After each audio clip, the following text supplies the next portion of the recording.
Okay, in a city that knows a thing or two about miracles, last night's Knicks OT win over Cleveland at MSG surely belongs on the list. It was record-breaking. It was history-making. Our Joe Massiri is here with a thrilling end.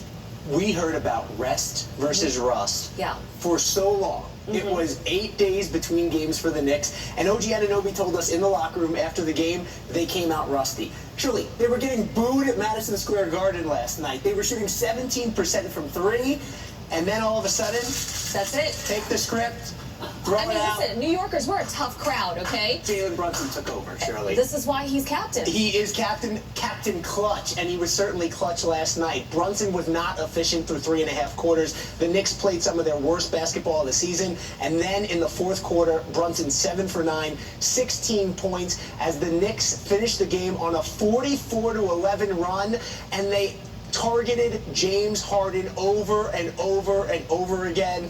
Harden was giving up 1.9 points per possession. That's unheard of, Shirley.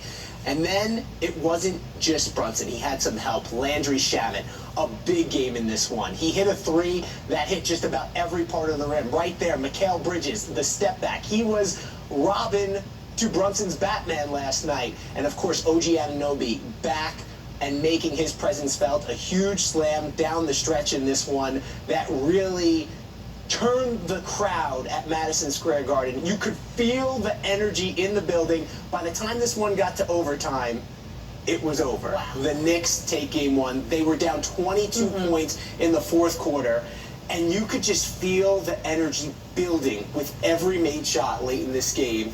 It was absolutely incredible. Here's what they had to say about the comeback after the game.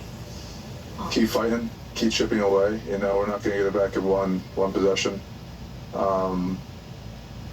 Most importantly, sticking together. You know, no matter how that game finished, habits translate. Man, shout out JB, shout out Landry. The guys fought. Mikal played great.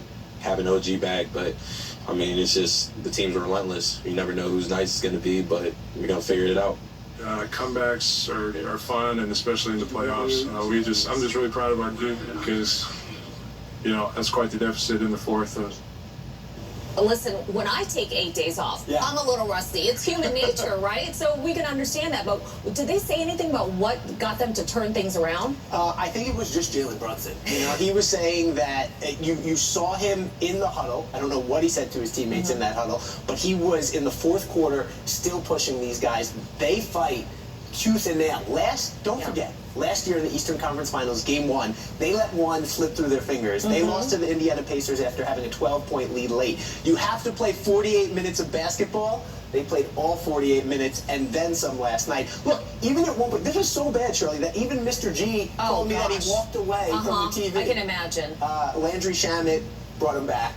Jalen Brunson brought him back. Full team effort. If they don't have rust in game two, look out. Yeah, I mean, listen, you know, the Garden's going to be rocking, for sure. Absolutely. And G and Chris in the Weather Center. Feels like a team of destiny. Yeah. All right. Thank you so much. Absolutely. After losing a bet on the Knicks-Sixers series, the owner of a legendary Philly cheesesteak spot had to work in the kitchen of a Long Island pizzeria today. So Dario Carosi, the co-owner of Dario's Pizza in Nassau County, started calling the Philly cheesesteak on his menu "The Philly Sucks" just before the series began. So Frank Oliveri, the owner of Pat's Cheesesteaks in South Philly, heard about it and proposed a bet.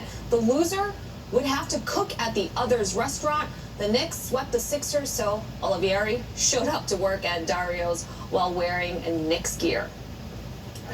The Knicks won. They're gonna win. Let's go Knicks. So he came here today. We had a beautiful experience. He's a great guy. I love Frank. He's a humble, hardworking man.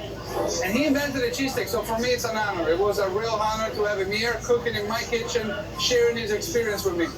All right, so there's still a little love there. As he mentioned, Pat has a claim to fame of inventing the cheesesteak. Legend has it that brothers Pat and Harry Olivieri invented it at their hot dog stand in South Philly back in the 1930s.